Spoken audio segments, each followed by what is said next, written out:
Экотуризм, шефские связи с военно-морским флотом и визит в Уфу полпреда президента страны в ПФО. Здравствуйте, это итоги недели на телеканале БСТ. С вами Азат Самирханов. Вначале коротко о главном. Ножками пройтись. Сам лично разговаривал. И глава мне, я не буду их называть, они по-честному признались. Глава мне говорит, да, нет, не ходил. Программа по ремонту подъездов забуксовала на старте. Как чиновники на местах исправляли свои ошибки, знает Максим Окунев. Безразличие – самый страшный противник. И что нужно делать жильцам, чтобы войти в программу на следующие годы, разъяснят общественники от сферы ЖКХ. Из Сибая в субтропике. Зимой маленький там. Дети из Башкортостана отправились на отдых в Крым. Азат Садриев провожал ребят в поездку, а мы покажем, как они поправляют здоровье на солнечном полуострове. Дикий мед и стрельба из лука. Ученые из Франции в Бурзянском районе познают быт и культуру башкирского народа. Но при чем здесь наскальная живопись пещеры Шульганташ, расскажет Александра Воронова. И вышли на магнитку. Это невероятно!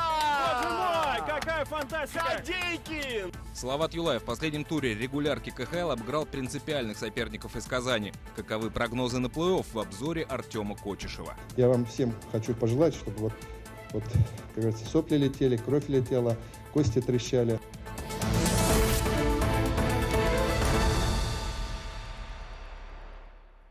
Итак, пройтись ножками призвал глав муниципалитетов Ради Хабиров. Пройтись по подъездам, которые будут отремонтированы по республиканской программе. Ведь на днях обсуждение о видах работ, которые должны быть выполнены, и сроках начала ремонта планировалось завершить. Так и было на бумаге, а в реальности многие руководители на местах даже не выезжали на такие встречи. Впрочем, за неделю уже исправились. Так готовы ли в Министерстве ЖКХ и главы на местах к старту программы по ремонту подъездов, расскажем далее. Обшарпанные стены, сквозняки из щелей в оконных рамах. Ремонта в подъездах дома номер 46 по улице Блюхера не было уже несколько десятилетий. Жильцы как могли своими силами старались поддерживать чистоту, но сил и средств на все это не хватало. У нас окна, вот посмотрите, уже 57 лет нашим окнам. Они уже вываливаются просто на улицу. Во всех домах в округе уже давным-давно стоят пластиковые окна. Вот, а у нас до сих пор вот нет. И таких подъездов в республике более 26 тысяч. Ради Хабиров инициировал беспрецедентный по масштабам проект отремонтировать их все. За год такую работу не осилить, поэтому программа будет действовать до 2024-го. Финансирование из бюджета составит 6 миллиардов рублей. Ложкой дегтя в бочке меда стало отношение чиновников к своим обязанностям. Некоторые главы администрации до оперативки в правительстве не выполнили поручения руководителя республики и не встретились с гражданами. Если ты сам ножками не прошел эту историю, ты не понимаешь, и ты неправильные команды даешь. Каша в голове у глав. Значит, другой глава мне говорит, что так получилось там, пересменка у нас произошла, так получилось, что пошли подъезды, он говорит, вот у меня сараи стоят, где подъезды, войти страшно там, а попали по дома, которые подъезды нормальные. Кто за этим смотрит? Я за этим должен смотреть. Замечания главы республики руководители на местах восприняли как руководство к действию. Мэр Стерлитамака Владимир Куликов осмотрел подъезды в одном из самых больших домов города по улице Худайбердина. Здесь необходима замена стояков, батарей, покраска, побелка. Где-то нужно обновить перила лестниц. Жители дома сами решили, на что будут израсходованы выделяемые средства, и утвердили смету на общем собрании. Запланировано у нас ремонт подъездов во всем доме. Но благодаря старшему по дому здесь проведены были собрания, были составлены сметы, протоколы, какие виды ремонтов мы будем делать. Это решето, это невозможно. Вот соседку заливала, соседи с пятой квартиры тоже. У нас чердачная разводка. А в Сибае мнения жильцов относительно того, что необходимо сделать в первую очередь, разделились. Одни срочно требуют обновить систему канализации, другие – укрепить фундамент. Глава администрации города предложил людям взвесить все «за» и «против», чтобы принять решение на ближайшем общедомовом собрании. Вы знаете, в нашем доме вообще все инженерные сети надо поменять. Вот вы начиная с труб, электрика. Есть такой вид ремонта – усиление фундамента. Может, вы его выберете? Какое усиление фундамента? Нам нужно все системы менять. ходе совещания Ради Хабиров особое внимание уделил реализации программы по ремонту подъездов, поэтому оперативка в правительстве вместо традиционных 60 минут растянулась на 1,5 часа. Главный посыл – качественная работа, основанная на пожеланиях жильцов. Строительные бригады и чиновники смогут отчитаться о выполнении заданий только после одобрения собственников многоквартирных домов. А поверхностный подход к реализации программы может привести к ее срыву, и это станет фатальной ошибкой для ответственных лиц. Общественное обсуждение ремонтных работ должны были завершиться уже 20 февраля. Руководителю региона пришлось в ручном режиме продлить сроки. Продлевайте до 1 марта. Главы все, надеюсь, слышат. До 1 марта. Занимайтесь, пожалуйста. И, значит, Ранат Рашидович, мне перечень от каждого главы, график его посещения и обсуждения подъездов. Если они считают, что это ниже их достоинства, значит, они не по месту сидят. В текущем году на реализацию программы выделят 1 миллиард рублей, отремонтируют 4000 подъездов. В Уфе в первый год реализации программы ремонту подвергнутся 1500 входных групп, на это уйдет 430 миллионов рублей. 1-2% от необходимой суммы жители покроют самостоятельно. Жильцы дома номер 6 по улице Блюхера уже ждут маляров, штукатуров и электриков, которые приступят к работе не позднее 15 апреля. Максим Окунев, Азат Садреев, Артур Ханов, Азат Ишбулатов, Ильнур Юмагулов. Итоги недели. К слову, жители республики программу восприняли позитивно. Это же, в конце концов, чистые подъезды, светлые коридоры и многое другое, что радует глаз при входе к собственному дому или квартире. Впрочем, информации у людей не хватает, сетуют общественники. Когда стартовала программа, будет ли она в последующие годы действовать, каковы условия софинансирования? Об этом, в частности, говорил на том же оперативном совещании Анатолий Дубовский. Руководитель Центра общественного контроля в сфере ЖКХ стал гостем нашей программы. Правда, интервью мы решили записать не в его офисе или нашей студии, а прямо во дворе одного из домов в центре города. Анатолий Николаевич, ну, что называется, мы ножками идем, да? А главы как? Ну, тоже. Я вот сейчас ездил в многие муниципальные образования, и все докладывают, что протопали. Для некоторых, для некоторых откровение было такое состояние подъездов. То есть много нового узнали. Много нового узнали. Многие не знают, да, что думают, что все это у нас одномоментно за один год. И по блату еще раздадут подъезды и так далее. Нет, эта программа очень серьезная и, я считаю, нужная. Вот. И она рассчитана на 5 лет. Всего будет отремонтировано в год по 4000 подъездов. Это по Башкортостану? По Башкортостану, да. В общей сложности более 26 тысяч подъездов. Это... Ну что, заходим? Вот подъезд. В общем-то, в хорошем состоянии. Прилично. Да, и я так полагаю, что ремонтные работы, правда, уже давно проведены, но за счет собственников жилья. Это не было программы здесь тогда. А сейчас у нас ведь софинансирование, условия софинансирования. Сейчас софинансирование предполагалось, что собственники жилья будут участвовать. Я, кстати, сторонник обязательно финансового соучастия в ремонте. А софинансирование может быть только в том случае, если собственники жилья этого подъезда примут решение о дополнительных видах работ, которые им захотелось, допустим, видеонаблюдение поставить и так далее. Но ведь любое софинансирование, оно откладывается в подсознании, что это мое участие моими деньгами. И тогда сохранность этого общедомового имущества будет гарантирована на долгое время. Ну, временно исполняющий обязанности главы республики как раз был в соседнем доме, да, и говорил в почтовый ящик, что мальчики, допустим, не ходи, и писали маркером, да, потому что мама заплатила. Конечно, потому что мама заплатила. Вообще, какое отношение у людей к этой программе? Хорошее отношение, но всем захотелось в один год, и всем обязательно попасть в эту программу. Но мы объясняем, что она не на 1 год, она на много лет. И в зависимости от того, в каком состоянии подъезды, и очередность устраивается. И в становлении очередности как раз в первую очередь участвуют и собственники. А вот как раз и люди вышли. Да, здравствуйте. Идет в республике программа ремонта подъездов. Да. И мы вот как раз хотели посмотреть, Вот здесь как раз нам попался подъезд, в которого граждане сами приняли решение, не дожидаясь этой программы, отремонтировать, и он в хорошем состоянии. Да, и, кстати... И стены-то не расписаны, и люди, видать, сами заплатили, поэтому порядок... Было безобразно, что не ремонтировали долго. Наверное, как мы только получили, вот въехали в этот дом, и эти стены красили, всего, наверное, раза два. Да, люди сделали ремонт за собственные счет. И, смотри, и окна пластиковые, Покрашено. Смотрите, вот как полы в хорошем состоянии. Что у нас в районах происходит, в городах? У нас видео с домами, с Кумертау. В районах и городах идут форумы советов многоквартирных домов. Это одна из форм активизации граждан, воспитания их собственниками. И одна из форм привлечения или создания возможности общения собственников жилья и власти. Резюмируя наш разговор, да, что у нас с этой программой? Она будет несколько лет продолжаться, да, и каждый год будет примерно 4000 подъездов. Да. Правильно? Что делать людям, нашим телезрителям, которые даже не знают о них?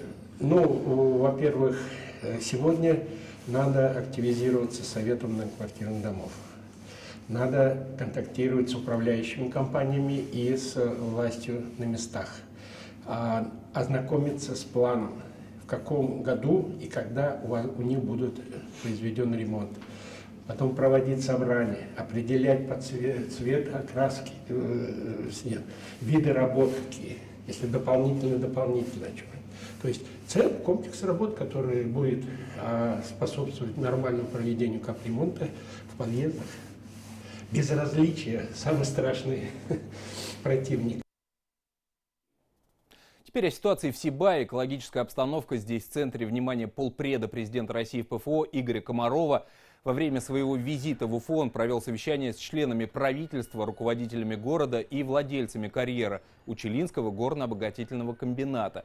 Сейчас идет подтопление этого самого карьера водой для локализации источников выброса диоксида серы. Ежедневно резервуар пополняется на 10 тысяч кубометров воды. В свою очередь, руководитель Башкортостана поставил задачу промышленникам завершить эту работу до 20 марта. Надеемся, что по мере того, как горизонт воды будет подниматься, каждый день он будет подниматься, да, вот за это время, только вот начиная с первого, поскольку делали пробное подтопление, мы поднялись на 9 метров горизонт. Нам нужно поднять на несколько десятков метров. Поэтому, как только будет горизонт подтопляться и подниматься, мы будем надеяться, что те участки возгорания, которые находятся в разных, понятно, скорее всего, залегают на разной глубине и в разных местах, они будут постепенно подтопляться, и интенсивность горения будет уменьшаться. Поэтому я очень надеюсь, и мы с коллегами тоже об этом говорили, что какие-то первые улучшения мы уже будем иметь вот именно вот к этим датам. Получили мы четкий ответ от руководства ГОКа. По тем мерам они здесь являются как бы головными в ликвидации последствий. Это работа горно-обогатительного комбината и его руководства. Определились по срокам, что будут ликвидированы очаги, вот эти загрязнения. Это является важным ориентиром для проведения всех дальнейших работ. Пока власти планомерно и комплексно разрешают экологическую ситуацию в Сибае, дети из этого города отправились на отдых к морю. 2 самолета, на борту которых 250 ребят, вылетели на отдых в Крым в среду утром из Магнитогорска в сопровождении взрослых. Лечение они будут проходить в санатории «Мечта». Всех уже разместили в комфортабельных номерах. Отдыхать планируют 2 недели. А затем на полуостров отправятся еще 250 детей. Напомню, что организовать такой отдых для ребят из Сибая предложил глава Южной Республики Сергей Аксенов во время своего визита в Башкортостан. Репортаж Азата Садреева.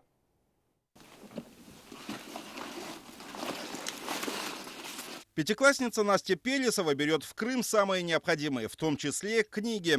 В санатории «Мечта» дети будут не только лечиться, но и учиться, чтобы не отстать от школьной программы. Мама помогает сложить остальные вещи.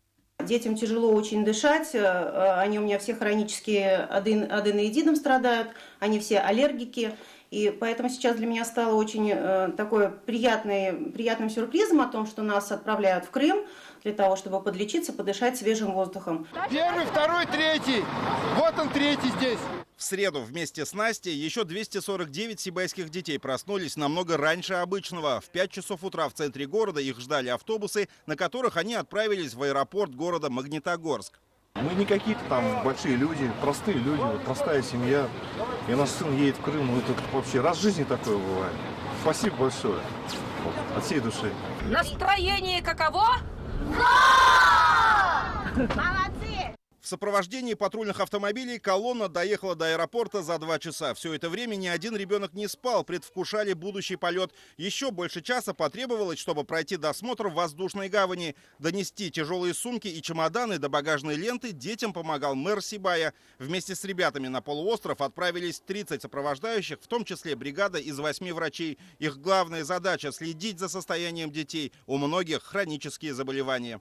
Для перелета сибайских детей в Крым было зафрахтовано 2 чартерных рейса. Они вылетели из аэропорта с интервалом в 1 час. Вторая группа, состоящая также из 250 детей, отправится в Южную Республику на отдых и лечение 10 марта. Списки еще формируются. Вот, полетели. Давайте, с Богом. Ты мой маленький там. Спустя несколько часов после вылета из Магнитогорска дети добрались до санатория «Мечта» в Евпатории. Их расселили в 2 корпусах. В номерах со всеми удобствами по 2 человека. Номер нравится? Да, очень нравится. А что, удобно? Да.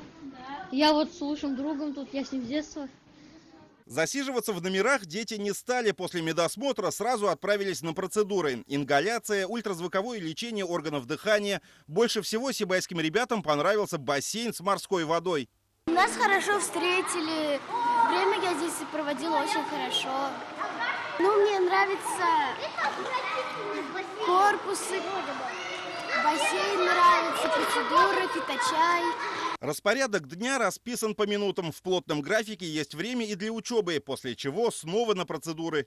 Классические, вот это для оздоровления в основном. Есть дети, у которых есть сколиоз, искривление позвоночника. Вот девочка у меня там вот сейчас сидит. А это просто для оздоровления, укрепления мышц ребенку. Лазеротерапия в основном лор органов. Можно и для суставов, но это по показаниям уже доктор назначает. Кому что показано, у каждого ребенка программа своя. Дети с удовольствием посещают и спортивный зал, но все же больше времени стараются проводить на свежем воздухе. Погода в Евпатории весенняя, на улице днем стоит плюсовая температура. Ходят в тренажерный зал, занимаются, ингаляции получают различные. Детям очень нравится, они дышат морским воздухом. Очень хотим познакомиться с достопримечательностями данного города, Севастополя и также Ялты, вот, чтобы у детей осталось очень много впечатлений. А еще дети ждут экскурсии к морю, которые многие увидят впервые в жизни. До него от санатория 500 метров, столько же, как от родного дома до Сибайского карьера. Домой ребята вернутся 6 марта, после чего им на смену прилетит вторая группа из 250 старшеклассников. Азат Садреев, Булат Садреев, Владимир Шевчук и Ильнур Чураков. Итоги недели. Идем дальше. Серьезно заняться демографическим вопросом поручил Владимир Путин членам правительства России. В своем ежегодном послании Федеральному собранию глава государства уделил большую часть именно вопросу поддержки семей с детьми. Президент поручил проработать ряд льгот по ипотеке, увеличить соцвыплаты и пособия. Более подробно об этом и других новостях экономики расскажет мой коллега Равиль Ватолин. Он уже присоединяется к нам. Равиль, приветствую. Итак, Владимир Путин предложил списывать часть средств ипотечного кредита многодетным семьям. Так когда заработает такая мера поддержки? Да, здравствуй. Ну вот новый инструмент в ближайшее время проработает финансовый блок правительства, после чего его внесут на рассмотрение депутатов Госдумы. Однако ввести его планируют задним числом, то есть списать 450 тысяч рублей из ипотечного кредита смогут те семьи, в которых родился третий и последующие дети после 1 января этого года. Владимир Путин уверен, что такая поддержка вместе с материнским капиталом, а его сумма, напомню, 453 тысячи, значительно облегчит вопрос покупки жилья. Продолжая тему ипотеки, также Владимир Путин в своем послании предложил продлить льготную ставку по жилищным кредитам на весь срок займа. Льготную семейную ипотеку ввели в стране с 1 января 2018 года. Воспользоваться пониженной ставкой в 6% годовых могли семьи с 2 и более детьми. Однако срок ее ограничивался лишь 5 годами. Президент резюмировал, люди, покупая жилье в кредит, рассчитывают на куда большие сроки, и поэтому предложил установить льготу на весь срок ипотеки. В этом году на субсидии по этой программе из бюджета выделят свыше 7 миллиардов рублей, в следующем в 3 раза больше, и эту сумму будут постоянно увеличивать.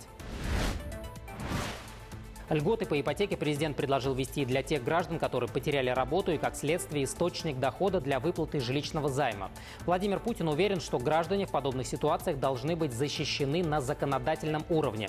Сейчас перенос выплаты и рефинансирование банки предоставляют заемщикам исключительно на добровольной основе. При этом Путин отметил, что прописать в законе нужно не только потерю работы, но и другие трудные жизненные ситуации, приводящие к временной нетрудоспособности гражданина. Ну, например, несчастный случай либо заболевание. От федеральной повестки перейду и к региональной. На неделе стало известно, что Башкортостан в ближайшие 2 года получит свыше 35 миллиардов рублей на реализацию майских указов Владимира Путина. Об этом заявил полпред президента в Приволжье Игорь Комаров. Он побывал в республике с рабочим визитом. Предполагается, что федеральные транши будут распределены на национальные проекты в сфере здравоохранения, образования и культуры. В частности, в регионе будут разработаны отдельные программы по борьбе с онкологическими и сердечно-сосудистыми заболеваниями.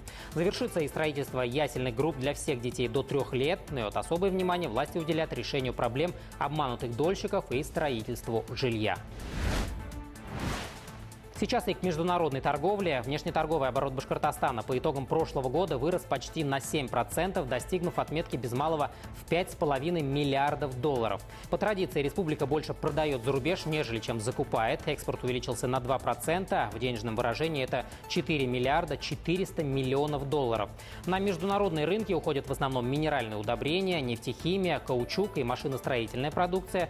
Вот основные страны-экспортеры – Латвия, Беларусь, Китай, Германия, Казахстан, Индия и другие. Значительно в этом году в республике растут и показатели банковских вкладов граждан. Так, в 2018 году жители региона накопили на депозитах 385 миллиардов рублей. Рост по сравнению с 2017 годом почти на 6%. Данные об этом опубликовал Национальный банк Башкортостана. В среднем на каждого жителя старше 16 лет приходится около 119 тысяч рублей. При этом в республике значительно вырос и объем депозитов индивидуальных предпринимателей. В 2018 году мелкие коммерсанты положили на накопительные счета чуть больше 8 миллиардов, рост аж на 26%. Закончу свой обзор транспортной темой. Борьба с нелегалами дала свои плоды. Главный перевозчик республики Башавтотранс отчитался о увеличении выручки. В 4-м квартале компания дополнительно заработала свыше 27 миллионов рублей. Больше всего принесли по традиции городские перевозки. Здесь плюс 13%. При этом перевозчик фиксирует значительную загрузку автобусов. На каждом рейсе стало на 12% пассажиров больше. Напомню, в 2018 году Башавтотранс перевез около 78 миллионов человек. В этом году план увеличить этот показатель как минимум на 2 миллиона. Но вот будем надеяться, что этому ничего не помешает. Азат. Равиль, спасибо большое. Ну и главное, чтобы с увеличением показателей не выросли цены на проезд. Еще раз спасибо.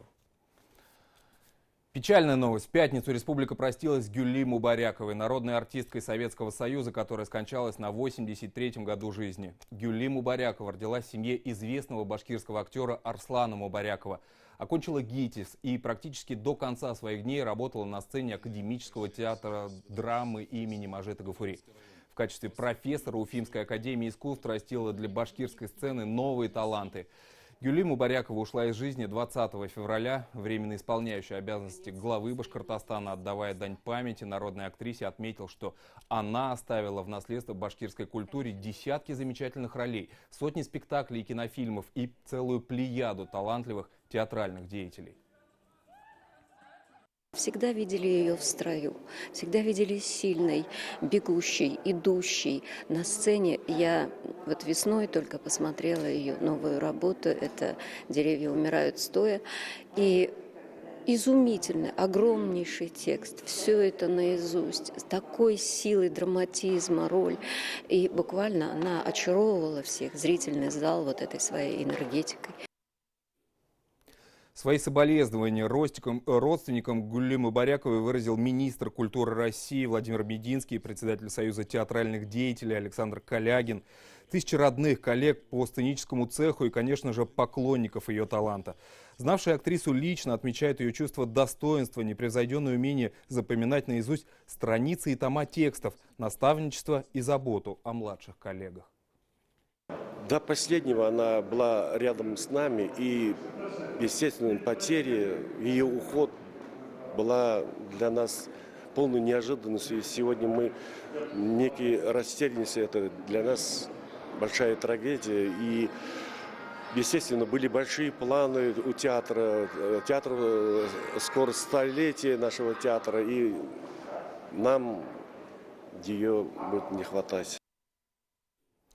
Накануне страна отметила День защитника Отечества. В республике прошло множество мероприятий. В Баймакском районе, например, состоялась военно-патриотическая игра «Зорница» среди медиков. Впервые в этом году в ней приняли участие и врачи из других районов Зауралья – Абзелиловского, Зилаирского, а также города Сибай. В программе состязаний веревочный коридор, бег с препятствиями, метание гранаты, оказание первой неотложной помощи, стрельба из лука и винтовки. И вот по итогам дня первое место заняла как раз команда из Сибая. У нас приехало 11 человек из Сибая, и представляем здравоохранение города Сибай. Нам очень нравится, очень прекрасные мероприятия. Вспомнили молодость, вспомнили свои годы службы в армии. Имена 278 героев Советского Союза и 35 полных кавалеров Ордена Славы выбиты на гранитных стелах мемориального комплекса в Парке Победы. В Уфе праздничное утро началось с возложения цветов к вечному огню и памятникам героям Советского Союза Александру Матросову и Минигале Губайдуллину. В торжественной церемонии принял участие руководитель республики. В этот же день Ради Хабиров подписал договор с экипажем десантного корабля «Георгий Победоносец». Теперь правительство республики будет содействовать отбору достойных кандидатов и направлению военнослужащих по контракту для прохождения службы на одном из лучших боевых кораблей Северного флота, а также организовывать выступления творческих коллективов Башкортостана и принимать участие в решении бытовых вопросов жизнедеятельности экипажа. У Республики Башкортостан есть ряд кораблей военно-морского флота Российской Федерации, с которым поддерживаются отношения. Но Георгий Победоносец для меня лично это особая история. Экипаж замечательный, выполняет задания Верховного главнокомандующего. Наша дружба, то, что длится так тесно, и то, что перерастет на новый уровень, это, конечно, очень важно для нас, и мы вам очень благодарны за то, что вы способствуете этому лично. Подписав договор, Ради Хабиров вместе с командиром десантного корабля отправились в Валкино. Здесь они поздравили с праздником воинов 12-й отдельной гвардейской инженерной бригады. В 2018 году ее личный состав участвовал в выполнении специальных боевых задач на территории Сирии. И сразу после итогового выпуска новостей смотрите в эфире телеканала БСТ телепроект «Республика Лайв». Дома. Детали рабочих поездок в Рио у главы нашей республики Ради Хабирова. В новом выпуске подробности о праздновании Дня защитника Отечества, для чего Республика Башкортостан и десантный корабль «Георгий Победоносец» подписали соглашение о побратимских связях и эксклюзивные подробности о том, как живут солдаты в воинской части в Чишминском районе. Теперь о спорте. Уже завтра плей-офф. Сегодня на решающие игры сезона главную хоккейную команду республики напутствовал Ради Хабиров. Встреча руководителя региона с игроками и тренерами Салавата Юлаева состоялась в Уфа-арене. Должный настрой хоккеисты получили. У них впереди сложное противостояние с «Металлургом». Пока шансы соперника оцениваются чуть выше. Для победы придется выложиться на 100%. Артем Котишев расскажет о том, каким Салават Юлаев подходит к развязке сезона. От ребят всех майка с нашими росписями и с вашей фамилией. Спасибо. Ради Хабиров в ближайшее время может стать хоккеистом-любителем. Майка уже есть. Пообещал руководитель республики и научиться играть. Занимался спортом всегда, но так получилось, я никогда не стоял на коньках. Я вот сегодня вот и камеры нас записывают. Вот обещаю, Анатолий Аршитович мне коньки, если подарит, то мы станем тоже на коньки. научимся играть в хоккей. Не так, как вы, конечно, но, по крайней мере, что-то в этом начнем понимать. Встреча руководителя республики с командой перед играми плей-офф получилась очень насыщенной. Вратарь команды Юха Мецела получил в день рождения памятный подарок. У финского сторожеворот круглая дата – 30 лет. К легионерам перед матчами с «Металлургом» Ради Хабиров обратился отдельно на английском языке. Команда в целом получила важное напутствие. Я вам всем хочу пожелать, чтобы вот, как говорится, сопли летели, кровь летела, кости трещали. Ну, в хорошем смысле, я, не дай бог, травмы, но чтобы у вас схватки, ваши игры были такие, чтобы вы потом сами выходили и говорили себе, и говорили нашим ребятам, что вы сделали все, что могли. Поэтому вот с таким настроением, если вы поедете, все получится. На заключительной тренировке перед выездом в Магнитогорск есть и хорошие новости, и не очень. Владимир Жарков в середине тренировки получил болезненный ушиб ноги и закончил занятия досрочно. Зато в строю Петр Хохряков и Линус Сумарк. За шведа болельщики особенно переживали. По разным причинам он не играл с 4 февраля. Я очень сильно хотел сыграть в предыдущем матче против Акбарса, но заболел и ничего не смог с этим сделать. Мы упорно тренировались, надеюсь, что завтра это покажем, поскольку тренироваться и играть — это все же разные вещи. А так чувствую себя хорошо, не могу дождаться игры. Пока сезон для Салавата складывался с переменным успехом. 6-е место в конференции невысокое. По ходу в руководстве команды произошли перестановки. Но на посту главного тренера весь чемпионат Николай Цулыгин. Для него предстоящий плей-офф первый в карьере главного тренера. Я думаю, как у всех людей, всегда переживаешь, когда начинаются ответственные матчи такие, самые интересные в сезоне. То есть так же, как и ребята, все готовимся. Последней репетицией перед плей-офф стало зеленое дерби. Салават Юлаев порадовал под занавес регулярного чемпионата. Сумасшедший по накалу страстей и эмоций матч закончил Филипп Ларсон, который после молниеносного забега прошил вратаря Акбарса.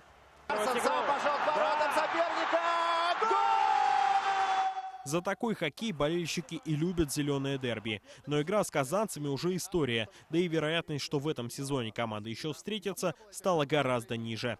Предстоящий соперник, Магнитогорский «Металлург», пока выглядит фаворитом. На их стороне преимущество своей площадки. К тому же юлаевцы проиграли в 3 предыдущих сериях с «Магниткой» с одинаковым счетом 1-4. Одна из 2 пар, в которой, я думаю, будет сыграно больше всех матчей, потому что соперники достойны друг друга, и я думаю, что обе команды не думали, что будут заходить именно с этих мест, все рассчитывали на места чуть выше. Сумеет ли Салават оправдать ожидания, можно будет узнать в прямом эфире телеканала БСТ. Первая игра с «Металлургом» в понедельник в 18:50. Артем Кочешев, Артур Гелаев, Виктор Меренков, Шамиль Каримов. Итоги недели. В Бурзянский район приехали известные французские археологи Жан-Мишель Женест и Юг Плессон. Главной целью визита является работа в пещере Шульганташ и создание современного историко-культурного комплекса европейского уровня. Чтобы больше узнать о культуре и традициях Башкортостана, ученые даже посетили этнотур «Настоящая Башкирия». Подробности у Александры Вороновой. Без единого промаха стрелы попадают в цель. Жан-Мишель уверенно натягивает тетиву, удивляя всех отдыхающих своим мастерством. Ученый-археолог признается, что меткость у французов в крови, ведь его предки когда-то тоже стреляли из лука. К тому же он уже не раз держал в руках подобное оружие. Чтобы понять, как жило прошлое поколение, в археологии нужно постоянно проводить эксперименты. Мы сами изготавливали луки и стрелы из того, что находили во время раскопок, а после в лаборатории стреляли из этих луков в убитых животных. Так мы изучали, как кремниевые орудия ломаются при контакте с костями. Программа мероприятия предполагает полное погружение в быт кочевого народа. Гостей наряжают в национальные костюмы, выдают копья, лук и учат боевому кличу. Теперь им предстоит преодолеть неблизкий путь на поля сражений на санях и лошадях башкирских пород. Научиться стрелять из лука, проверить силу и выносливость в боях на мешках и, конечно же, отведать дикого меда из Борти. По окончании тура французским гостям вручили сертификаты, подтверждающие, что они с достоинством прошли через все испытания и стали настоящими башкирами. Раньше мы часто встречались с таким мнением гостей нашей республики и города. А покажите, пожалуйста, свою Башкирию. Вот Башкирия славится, там, допустим, медом, лошадьми, кумусом. Да. Вы можете нас свозить вот в такие туры, где мы могли бы это почувствовать? И таких туров не было. Мы часто с этим сталкивались. И вот мы решили такой тур организовать. Отдыхать хорошо, говорят ученые, и работать после новых впечатлений хочется вдвойне. Сейчас Капова пещера закрыта для туристов. Из-за большого наплыва посетителей наскальные рисунки подвергаются сильному антропогенному воздействию. Чтобы сохранить всемирное наследие, здесь построят современный историко-культурный комплекс европейского уровня «Шульганташ». Музей будет создан по аналогии с другими комплексами при таких пещерах, как Ласка во Франции и Альтамира в Испании. Проект призван обеспечить приток иностранных туристов в Башкортостан и поднять культуру региона на новый уровень. Большинство ученых, которые занимаются исследованием аналогичных пещер на Западе, они никогда не были здесь. Они никогда не приезжали и своими глазами не видели те рисунки, о которых не так уж много публикаций. И вот задача наша как раз-таки популяризации пещеры заключается в том, чтобы этих ученых привлечь сюда. Уникальные природные памятники Башкортостана каждый год привлекают тысячи ученых и туристов. Все чаще за рубежом можно услышать, что наш родной край – привлекательное место для отдыха. Активно развивающийся этнотуризм дает возможность не просто увидеть местную культуру, но и стать ее частью. Александра Воронова, Булат Закирьянов, Антон Барков. Новости. Бурзянский район. Такой была эта неделя. Желаю всего самого доброго, хорошего завершения выходных и берегите себя.